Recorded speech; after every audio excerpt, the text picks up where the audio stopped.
Good morning. Thank you, Jill. I'm very honored and flattered to be in this beautiful place and to contribute to this marvelous meeting. Now, we've heard two talks how important or how severely affected patients are, and how there's still a big discrepancy between how patients and caregivers perceive this disease, and patients really do lose their lives, they do lose their jobs. And now my job is to tell you, we are talking about spontaneous intracranial hypotension caused by a spontaneous leak at the level of the spine, a spinal CSF leak. How does these leaks look like now?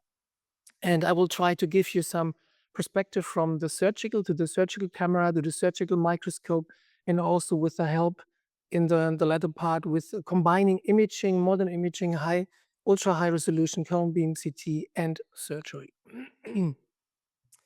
There are many types of leaks, but basically over the last decade, probably 95 or 99% of the patients can be stratified into one of a type 1, type 2, or type 3 leak. It's basically a dural tear. It's a dural tear either on the medial ventral aspect, so a ventral leak, or on the lateral leak, so we call it lateral leak. And roughly 10 years ago, Wouter discovered the third form, a direct CSF-Venous fistula. All this is only possible, what we show at the beginning. I would like to thank my fantastic team back in Bern there and now in Freiburg. Without the help of these people, nothing would be possible. And it is the same journey in Freiburg, from probably 1 or 2 patients a year. Now, due to the work of my team, we have our own specialized ward only for CSF patients. We treat over 500 patients a year. I personally did over 500 surgeries. We do many, many blood patches. Bottom line is, you do need a neuroradiologist who loves the disease, who is really into it, focuses on it, and tells the surgeon where exactly the leak is. There is no way performing surgery without exactly knowing the height and the level and the aspect of the leak at the dura. There is no room for exploratory surgery. Having to type 1 leaks, the ventral leaks, caused probably most of them, if not all, by a tiny little microspur, discogenic whatsoever, a tiny little, smaller than a corn of rice, piece of bone and cartilage, cutting the dura like a knife. And we approached these patients from the posterior aspect. Please let the video run, if possible. This is a historic video. This is not minimal invasive, but you have a good overview. This was one of the first patients a physician herself operated on. She told me she's functionally paraplegic, couldn't stand up, and you see CSF oozing out, and it's very exciting because I didn't know what to expect at the time. So I cut the dura to search for the leak in the dura, dorsal aspect, grabbed the dentate ligament, and then you see this little tiny microspur, iceberg knife, whatsoever, that really is into the dura, cutting it open, and most importantly, holding it open. So blood patching doesn't work in these patients. Remove the microspur at the time, sutured it. You can clearly see 160 microsuture, and the leak is closed and the thing is over.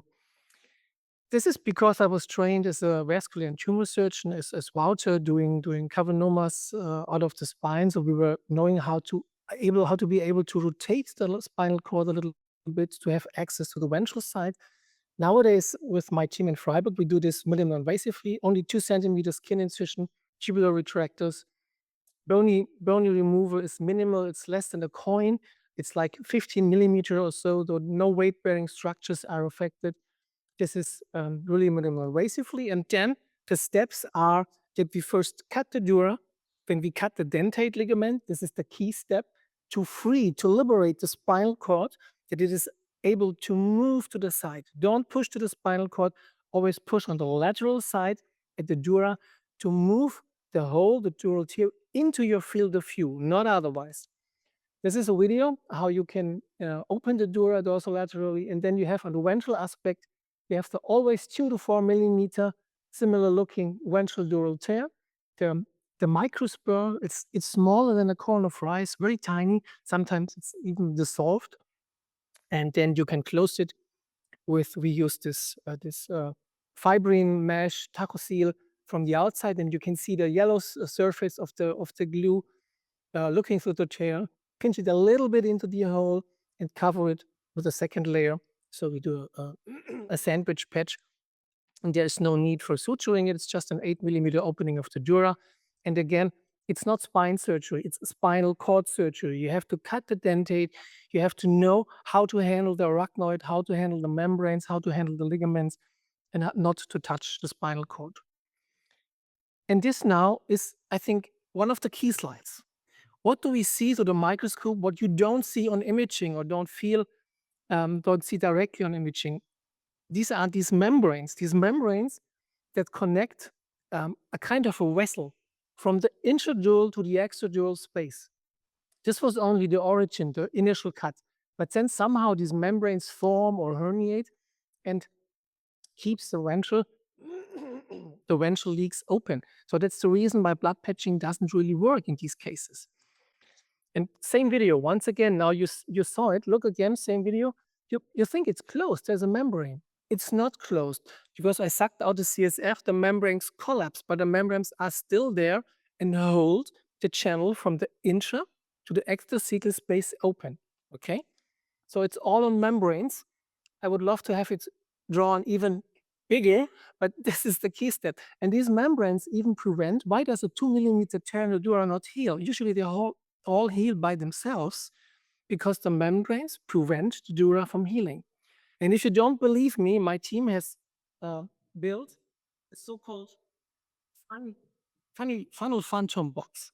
So this is a model of the spine and these membranes, and we put it outside in the poster area. You can look at it, you can see how we think these membranes work and why it is so important to cut these tiny little membranes.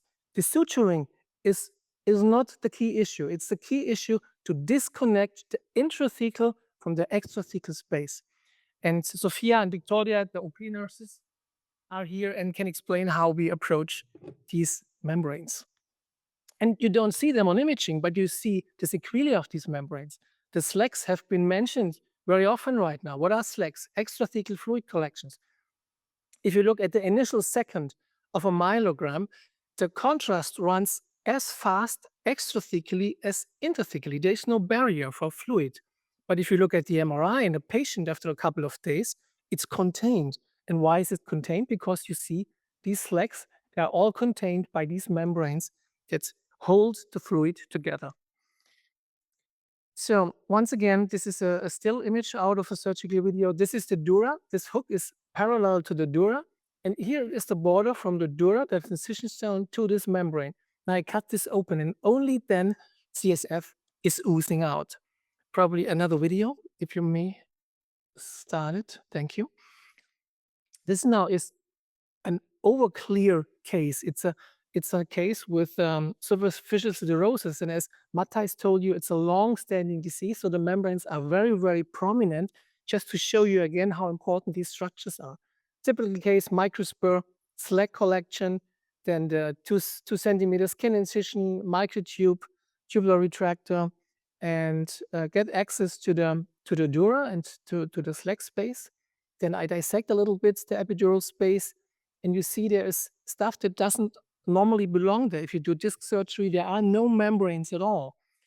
So dissect it a little bit, cut this vein, and then you see now this is the membrane. This is the dura, and this is the membrane. It's a pathologic structure. To further demonstrate it, we inject him sodium fluorescent at another level in the spine. It's a green substance, it's fluorescent, and you can clearly see it's watertight. This is the dura, looks a little bit different, and this is the new membrane. And only when I open it with a sharp hook, suddenly all the CSF is oozing out. And if you are not used to this surgery, surgeons misdiagnose the membrane for the dura, because if you look into it, it's beautiful. It's a beautiful neospace. It looks like the real dura. And so they try to suture the neomembrane. You'll fail. You cannot suture the neomembrane. And you haven't even attacked the dural tear yet. So let's be misguided by membranes. And only then I open the dura. This is now the crucial step, to open the dura, cut the dentate ligament, and now lateralize the dura, bring the dural tear into your field of view. And now you see yellow instead of green. Why yellow? Because it's superficial siderosis. It's a long-standing disease. And you see, this is the tear, these are these membranes going through, you need to be aware of the anatomy. The microanatomy can only see under the microscope. So we believe that it is all about these membranes and that they are paramount for getting our patients healthy again. And this is the reason why blood patching, and Ike has shown this nicely, only helps, I think, in 10% or so of the patients. So, and now if you know the anatomy, that there are barriers for the blood that cannot reach the actual site of injury, it doesn't work. This was a wonderful paper found by a colleague in 1918 in New York. And he already did surgery at the time in post lumbar puncture syndrome. And he also pinpointed to the very detailed anatomy, where's the hole, and where's the hole in the dura, and where's the hole in the arachnoid. And only if it matches, and if the membranes pinch through the hole, then it doesn't stop the it does stop the healing process, and you get the disease. This is at least currently our understanding. So microsurgical anatomy reveals these microsurgical anatomy that you now can fuse with what we know from imaging to get a better picture of this disease. And it holds the channel open like a vessel. And there's even a high flow CSF from the inside to the outside. And there's this flow ward sign, which we all call Alani sign. And Nicholas has shown recently that it is indeed a high flow system. This is now important for you how to diagnose it. And for ventral leaks, you need a fast system. Since Nicholas, correct me, since it's a high flow system and the thing is happening in the first seconds. So it's a really high flow system. What also gives us insight into the anatomy, how does this disease really look like, are idiopathic spinal cord herniations. This is also, it was used to say there's a double dura or a genetic disease. It is not. It is not. It is like superficial sclerosis, a long-term sequelae of spinal CSF leaks. And there is not only the arachnoid herniating out of the rent, trying to seal the rent, it's also the spinal cord itself herniating out, enlarging the tear.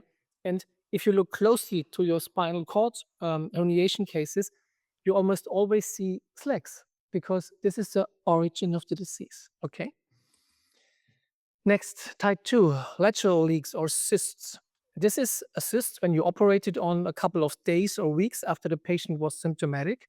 It is very thin, translucent. This is the dura, this is the cyst. It looks like arachnoid. Why? Because it is arachnoid. It is the arachnoid that herniates to the dural tear. So the origin, the the agent itself is the tear in the dura. And this is just a pressure thing. It's like an herniation in belly surgery. This is a patient, how it looks like after a couple of months. Same principle, just more scarring and not translucent anymore. And again, please, another video. This now is a lateral leak where you do, again, always pinpoint the exact site of the lesion. There's no way of exploratory surgery. Then you need to dissect it. And then you see that the dura, the normal dura, lateralize a little bit to expose the root where the site of the cyst is. And in this case, the cyst is on the outgoing root. This is the dura, this is the outgoing root. And you see it's outpouched, and you can just simply reduce it, put it back into the dura, and that's it. And the origin of the disease is the tear in the dura, not the cyst itself. So we put this on the cover. We were able to put this on the cover of Neurology 10 years ago. This is a cyst, but the CSF is oozing out next to the cyst. So exactly, yeah, that is probably important to know that the dural tear is the origin of the leak, and it is mainly at the axilla. Sometimes it's a little bit distant from the axilla. And happily, 10 years later, people from Mayo Clinic did the same observation. So it's not the dual, it's the verticulum is a secondary manifestation of the dural tear and not the source of the leak. The actual CSF leak was from the edges of the dural tear itself. So the exact same mechanism. Walter put some science on it and gathered his experience. Sorry for that. And this is probably not so important whether it's 2 or 3 millimeter apart. I think this is all a locus menoris resistentia here. There's a thin area, whether it's in the axilla or in the shoulder. Sometimes it's a little bit distant, but most of the leaks, as he has shown in the video, the leak was on the root itself, is in this area. So there seems to be a weak predisposition site for spinal lateral leaks. Then imaging, high resolution, ultra high resolution cone beam myelography depicts very, very nicely the anatomy. You can really one-to-one transpose it to the surgical theater. And if you look at the images Niklas and Horst are producing, you can clearly see the roots, the CSF, the tear. And this is, for instance, one of the leaks that normal CT, ultra high resolution CT, you can see here exit the root. Here is the dural tear with the diverticulum, and this is the surgical cedus. And exactly 2 millimeters below the root, there is the dural tear, and this is the anatomy. So this is fantastic, and it really helps us to pinpoint the lesion, to only attack this 2 millimeters where the disease is happening, and then it's surgically an easy procedure just to cut it, to reduce it, and to suture the dura. This is also nicely shown, Nicholas together with Alani. There is a button branch sign that you can have, you can focus your diagnostic attack more to the side, which cyst is the leaking cyst. So you have hints, but still do probably dynamic studies. And there's one another dynamic study, and there's, I think, a poster out that you can see that also in lateral leaks there might be high flow leaks. Summarizing this, there is a clear notion now from Freiburg, from Cedars, and from the Mayo Clinic that probably these lateral leaks are just outpouched arachnoid, and the cause is a lateral tear in the dura. As simple as that. Yeah. Even the larger cysts, this was nicely shown by Mark Mamluk and his group, that the larger arachnoid cysts that we used to call them are probably in many, if not most cases, also a long-term sequelae of spinal CSF leaks. So same procedure, same mechanism. You have a dural tear, and the arachnoid is herniating out and getting even big and bizarre, impinging the spinal cord, causing symptoms. And this is important for the surgeon, how you can attack these lesions, that you know that's only one tiny 1 millimeter big tear in the dura, and the large extradural cyst is only a sequelae of this tear. Then finally, as Wouter has described it 10 years ago, there's a new form of CSF leaks. And we had a hard time in Europe first believing you, Wouter, that this does exist, because we didn't find it on imaging. And when we gathered experience and applied some tricks, lateral decubitus position, pre-pressurization, forced inspiration, resisted inspiration, it's easy nowadays. And Horst and Niklas find, I think, from 0 to 5% a year. Currently, I think we have 50% of our patients do have CSF-Venous fistulas. This can even be better shown and refined with, again, ultra-high resolution cone beam computed tomography, where you can see that high resolution finds really the single vessels that are affected and the exact very site of the CSF leak.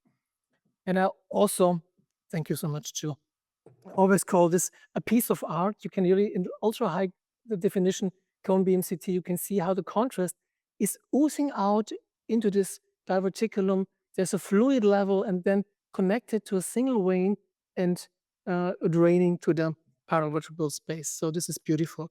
And this is a photograph from Wouter, how these leaks look like during surgery. And there are veins, and probably here filled with CSF, and more translucent, probably here filled with blood. So to show you that this really does exist, another surgical video. First, diagnostic, always mandatory. Good images up front, that you really know where to put your tubular retractor in. And then you open a small, tiny, bony opening. I only dissect the epidural space, no calculation, because I want to find the offending vessel. And so then there it is. You see here a vein which is halfly filled with CSF, and here with blood. That's the root, that's the dura, that's the thecal sac. This is the finding.